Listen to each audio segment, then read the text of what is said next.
Oi, turma, do livro No Rumo do Mundo de Regeneração, do Divaldo Franco, Manuel Filomeno de Miranda, no capítulo 8, em pleno campo de batalha. Terminado o majestoso encontro, unimos-nos a alguns grupos emocionados, em grande expectativa de servir naquele momento extraordinário e caracterizados pelas incertezas que a pandemia estava deixando em toda parte por onde passava. Em alguns países, alcançava a linha máxima de contaminação para o natural recuo e até mesmo arrefecimento que já se podia perceber em alguns lugares. As providências e recomendações dos órgãos de saúde geravam muito conflito, em razão de forma de cada governo considerar o recolhimento das pessoas em vigorosa quarentena ou a liberação controlada, a fim de evitar-se outros danos, ou de natureza econômica. Empresas sem patrimônio de sustentação começaram a demitir funcionários, gerando maior soma de dificuldades para a sustentação familiar. E caso a quarentena se prolongasse e a produção alimentícia caísse, haveria o surgimento de um novo problema. Indivíduos perversos e organizações internacionais que sempre se contentaram com a desgraça dos países pobres começaram a semear insegurança, e os dias que viriam estavam semeados de sombras inquietas com as ameaças de perturbação da segurança pública. O esforço de todos nós tinha por impositivo demonstrar que o amor de Deus nunca cessa, bastando que o necessitado se colocasse em posição de beneficiar-se e saiba submeter-se às condições vigentes. Infelizmente, porém, nesses momentos terríveis, aventureiros, desumanos, aproveitaram-se para ganhar benefícios ilegais.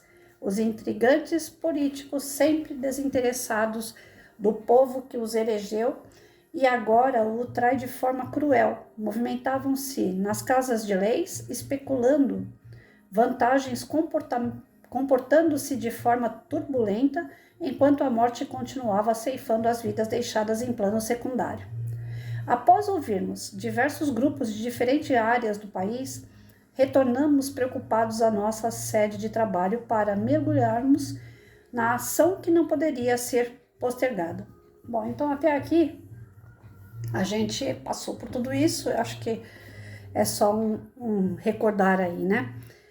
Com a história da pandemia, muitas pessoas tiveram que largar seus trabalhos, as empresas pequenas fecharam, por insegurança, por medo, por uma questão de não ter como prevenir a doença nesses trabalhos, né?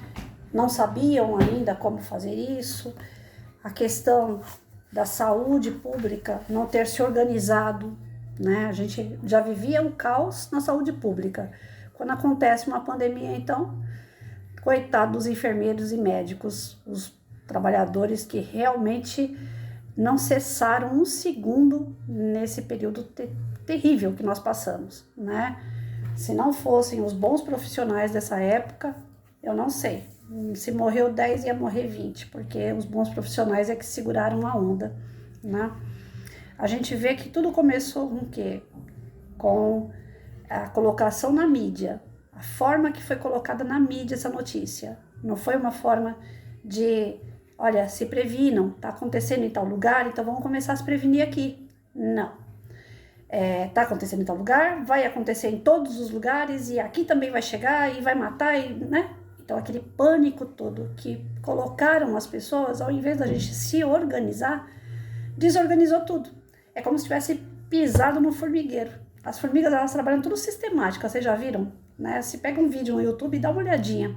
O trabalho das formigas é tudo sistemático. Andam uma atrás da outra, carregando folhinha, tem o lugar certo onde deposita, tem a que manda, tem a que obedece, é tudo certinho no formigueiro.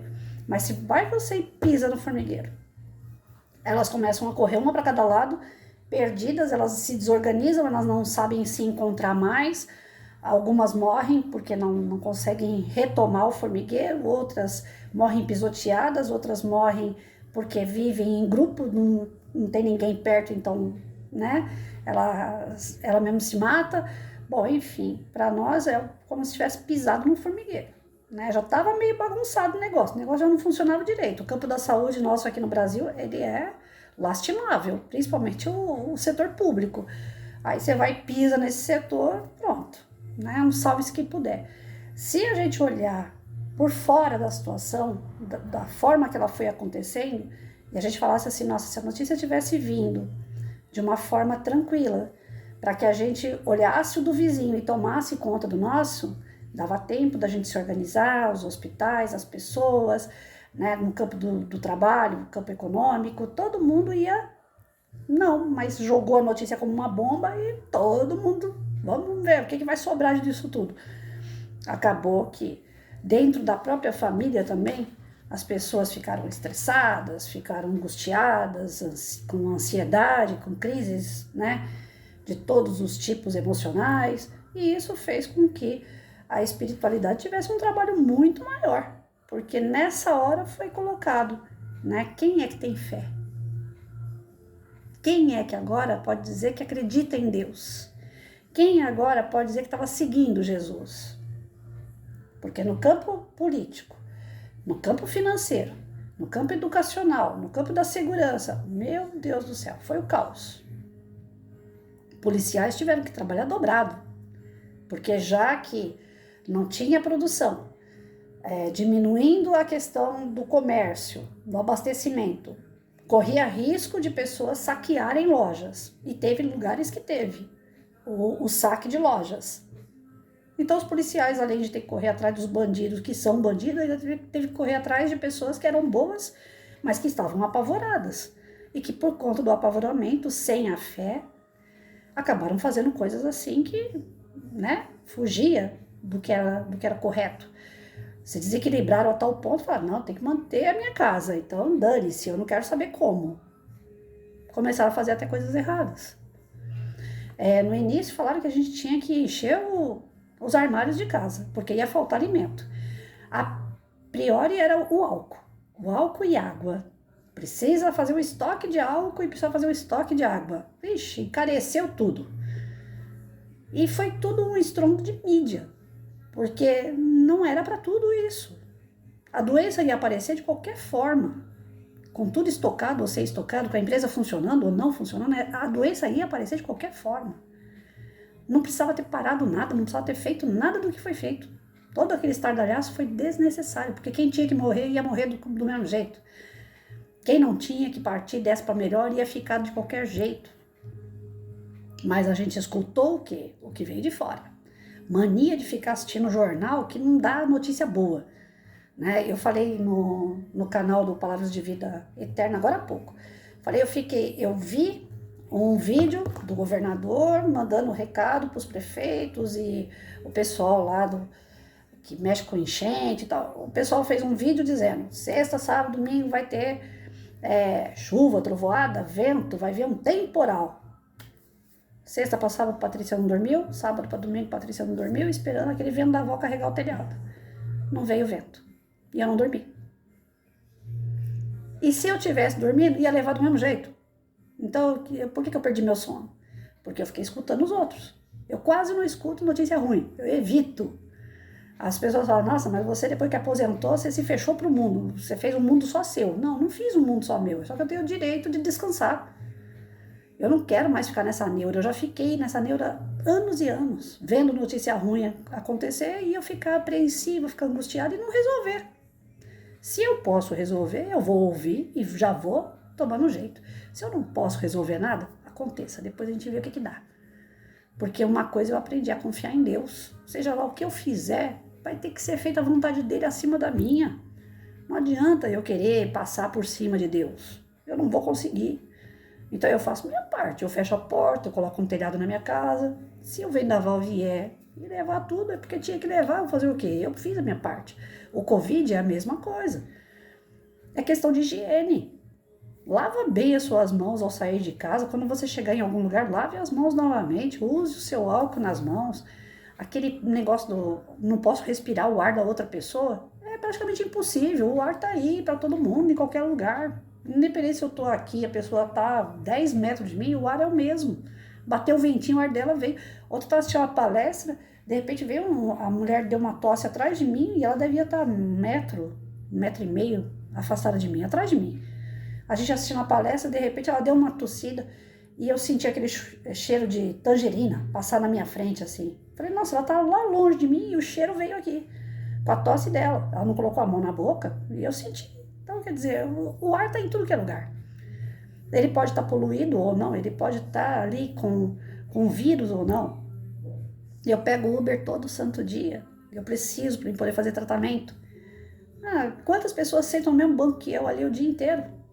Aí eu abro a janela, resolve? Melhora, mas resolver não, porque tem um motorista também que fica ali absorvendo o ar dos outros o dia inteiro. Agora eu vou deixar de tratar, eu vou ficar dentro de casa, eu vou travar numa cadeira de roda. Então a gente faz algumas escolhas diante de uma explosão de notícia que a gente não sabe direito o que é e acaba dando no que deu, até chegar ao ponto da espiritualidade vir e intervir, né, de uma forma profunda na vida de cada um. Eles tiveram muito trabalho, pelo que eu vejo aqui, muito trabalho, né? E, mas eu não quero dar trabalho para a espiritualidade, então não dê. Então não dê. Faz a sua parte.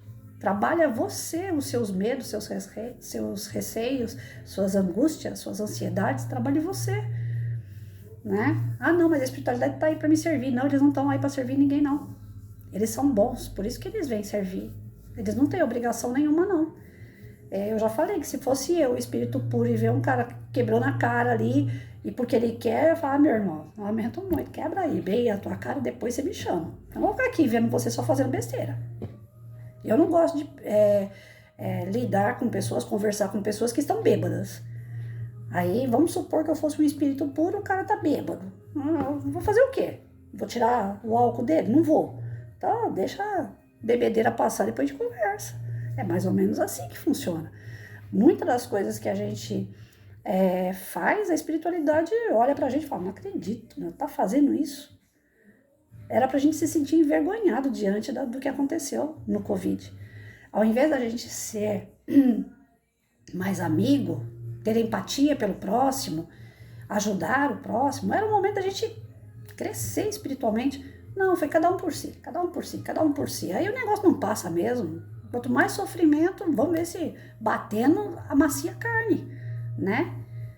Então foi onde o negócio se estendeu e tá aí até hoje. E hoje a gente não leva numa situação assim um pouco mais branda? Agora a gente já sabe o que é. Não, ninguém sabe ainda o que é. E ele tem as variantes. E ninguém mais, quase ninguém tá usando máscara, quase ninguém usa mais álcool em gel na mão, quase ninguém mais lava as mãos. Por quê? Porque já relaxou. O povo já relaxou. Quem tinha que ir já foi. Não, nós estamos aqui, nós vamos voltar. E como é que nós vamos voltar? É para continuar com cuidado. Mas só que agora ninguém tá na neura. Por quê? Porque agora a gente já viu que não é tudo aquilo. Né? Aquela história de prefeito abrir cova até não querer mais, porque vai morrer. Ele tem bola de cristal para saber? Quanto dinheiro o prefeito não ganhou ali para abrir tantas covas como ele abriu? Do lado de São Paulo lá. Né? Então a gente tem que ver que oportunista, para poder ganhar, para lucrar em cima disso, não faltou. Pessoas que deveriam desenvolver empatia, desenvolver o amor ao próximo, faltou. Faltou bastante. E falta até hoje. Né?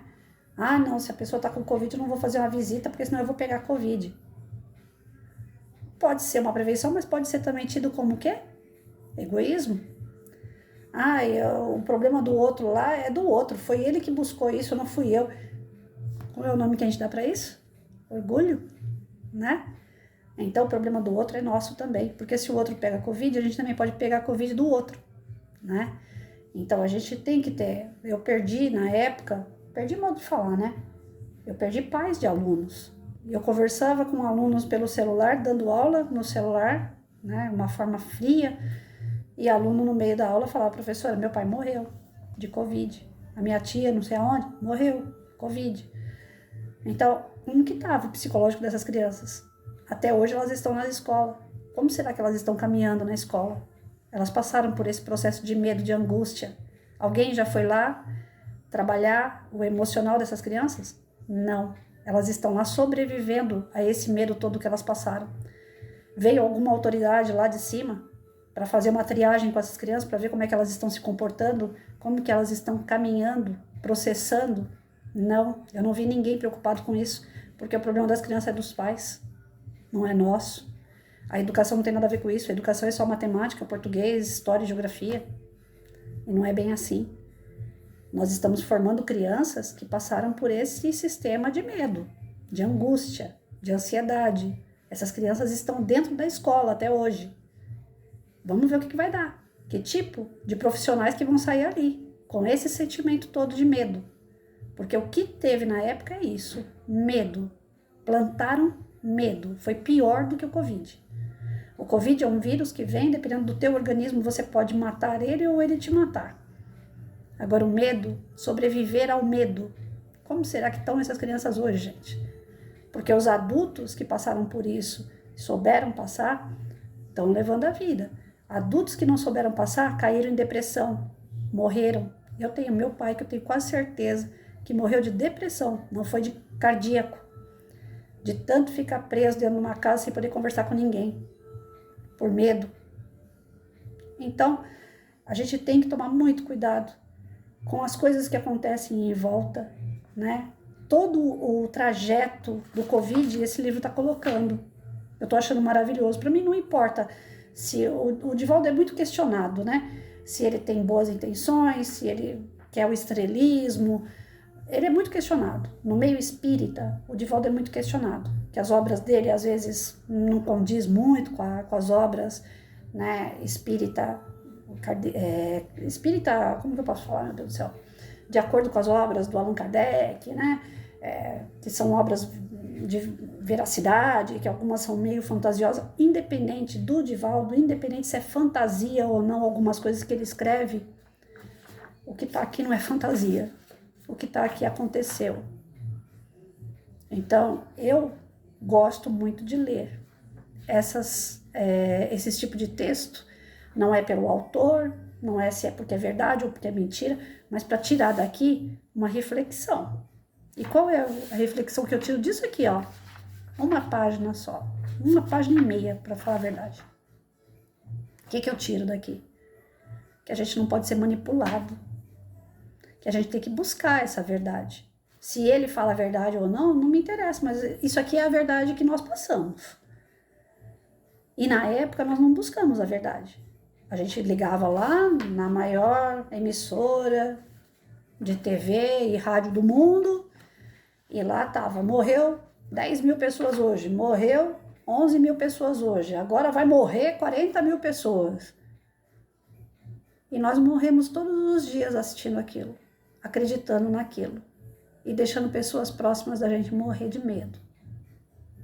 O Covid não matou tanta gente, mas o medo matou.